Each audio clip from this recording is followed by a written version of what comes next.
పచ్చని అడవులు క్రమంగా గడ్డి మైదానాలుగా మారిపోయే ప్రమాదం పొంచి ఉందని మీకు తెలుసా?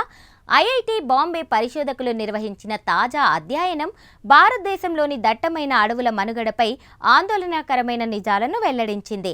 2100 సంవత్సరం నాటికి మన దేశంలోని అడవులు ఖచ్చితంగా సావాన్నాలుగా మారి రూపాంతరం చెందే అవకాశం ఉందని వారు హెచ్చరిస్తున్నారు.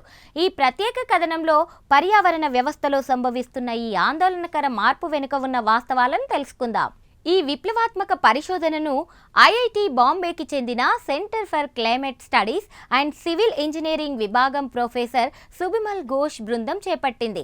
గ్లోబల్ చేంజ్ బయాలజీ జర్నల్లో ప్రచురితమైన వీరి నివేదిక ప్రకారం భారతదేశంలోని పశ్చిమ కనుమలు, మధ్య భారత అడవులు ప్రస్తుతం ఒక టిప్పింగ్ పాయింట్ వద్ద ఉన్నాయి.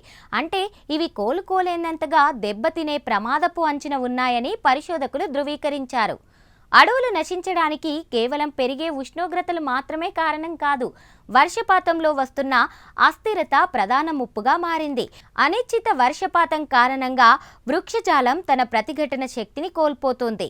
తగినంత నీరు అందకపోవడం వల్ల దట్టమైన వృక్షాలు చనిపోయి వాటి స్థానంలో కేవలం గడ్డి పొదలు మాత్రమే మొలుస్తున్నాయి.